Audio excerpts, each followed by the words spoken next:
It was founded in 1728 by the mathematician and astronomer Jai Singh, who aspired to make it the most wonderful city in India, and succeeded at least in making it the most unique.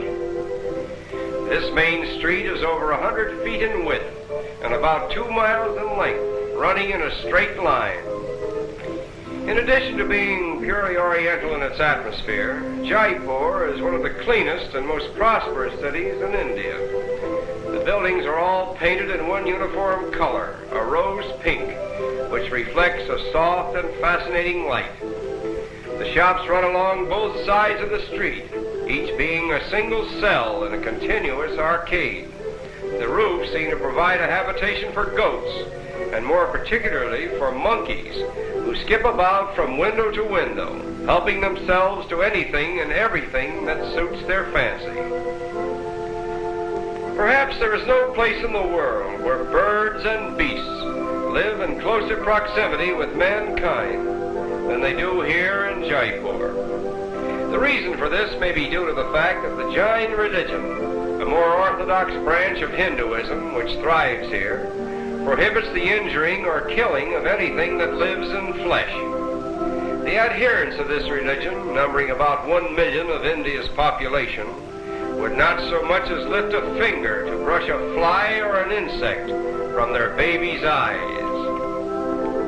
Moreover, the Jains actually support beast hospitals where old or lame animals are housed and fed.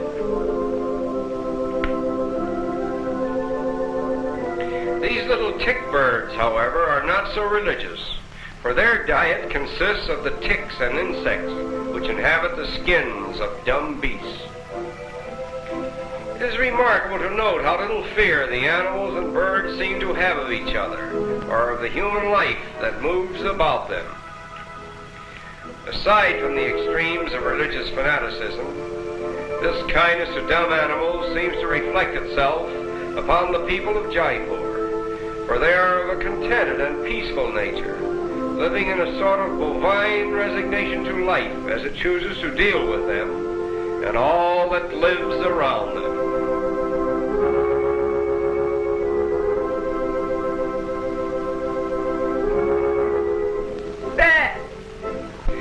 No one has been able to prove just where the proverbial Ark of Noah anchored with its cargo of animals, but if we may be permitted to venture our guess, we would say Jaipur.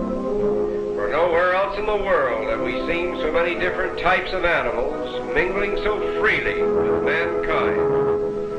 This leopard has a little growl for us, but for his master, he has all the gentleness of a kitten.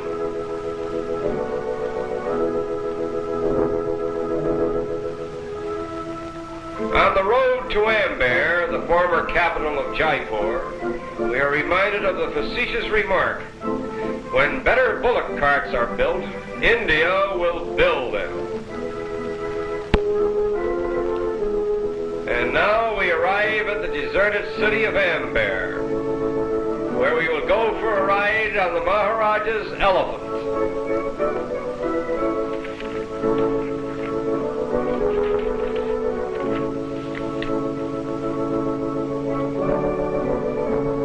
The approach to the Maharaja's palace on the back of one of his elephants lends an atmosphere to the journey that is typical of India.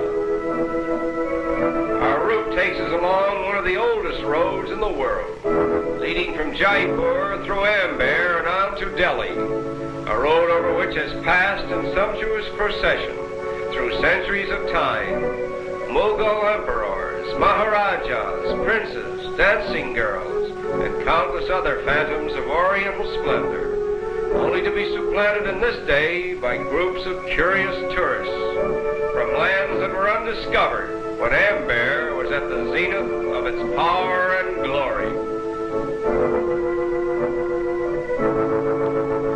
After a short journey, we come within view of Amber Palace, built about 400 years ago and abandoned in 1728, when the whole court of the Maharaja moved to Jaipur.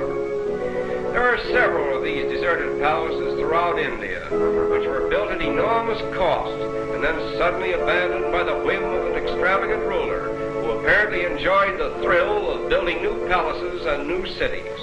The silence and repose of Amber is now emphasized by the wild peacocks, which are prone to inhabit the abandoned habitats of men. The grounds of the palace also provide a haunt for wild monkeys.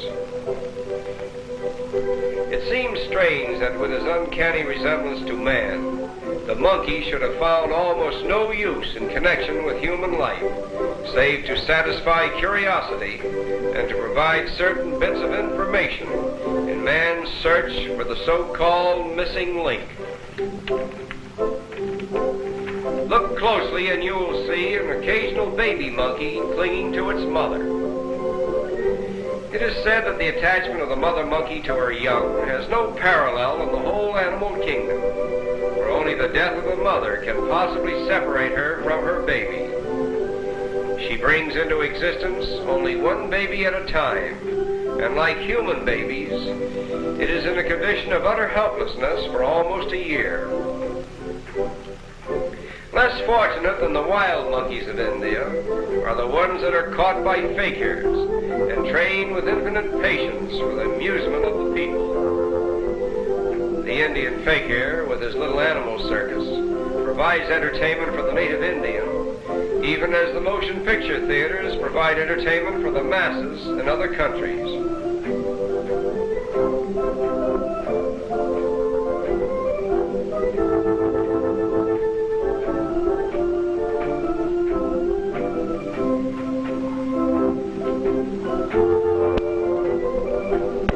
Attention!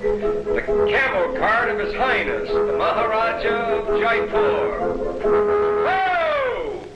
Of all the strange accidents, imagine a couple of camels dropping in on you during your Sunday drive. Fortunately, no one was seriously injured. After a moment of adjustment, the automobile and the camel cart go their respective ways, little the worse for their experience. Nevertheless, this strange accident illustrates with a moral the fact that automobiles are out of place in Jaipur. Somehow it seems a pity that one little remote corner of the earth, where man and bird and beast live in perfect harmony with each other, could not be spared the encroachments of the machine age. And it is with this thought that we say farewell to colorful Jaipur.